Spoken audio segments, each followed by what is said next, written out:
আরে বাচ্চারা, তোমরা কে কোথায় আছো? তোমরা চকলেট নিয়ে যাও, চকলেট, অনেক সুন্দর সুন্দর চকলেট। আরে বাবা, দাদু আজকে আবার চকলেট নিয়ে এসেছে। আজকে তো আমি চকলেট খাবো। ইয়ে, আমি এখন এই কলাটি খেয়ে আমি কলার ছোবাটি রাস্তায় ফেলে দিব। তারপর দাদু যখন এদিকে আসবে তখন সে পড়ে যাবে, তখন আমি তার কাছ থেকে চকলেট নিয়ে যাব। আমি এখন কলার ছোবাটি এখানে রেখে দিই এবং আমি এখন এক জায়গায় লুকিয়ে পড়ি। ওই তো দাদু আসছে দেখা যাচ্ছে। আজকে মনে হয় কেউ চকলেট কিনবে না। আরে কিসে পিছলা খেলাম এবং আমি পড়ে গেলাম কেন? ওই তো দেখা যাচ্ছে দাদু পড়ে গেছে। যাই, এখন আমি একটি চকলেট চুরি করে নিয়ে আসি। আরে দাদু, তোমার কষ্ট করে তোলা লাগবে না, আমি তোমার চকলেটগুলো তুলে দিচ্ছি। এই তো আমি একটি চকলেট নিয়ে নিলাম এবং এখন আমি আরো ছোট ছোট চকলেটগুলো নিয়ে নিলাম।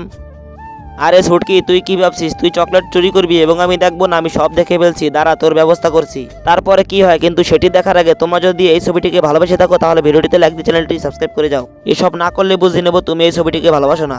আমি এখন এই জুসের ভিতর ঘুমের ওষুধ মিশিয়ে দিই। তারপরে জুস ছুটকিকে খাইয়ে ওর কাছ থেকে আমি আমার চকলেট নিয়ে আসবো। এখন কাজ হয়ে গেছে।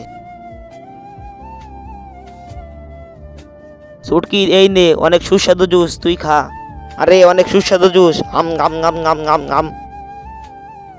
এই তো ছুটকি অজ্ঞান হয়ে গেছে। এখন আমি আর ওর কাছ থেকে আমার চকলেটগুলো নিয়ে আসি এবং আমি আবার ব্যস্ত চলে যাই।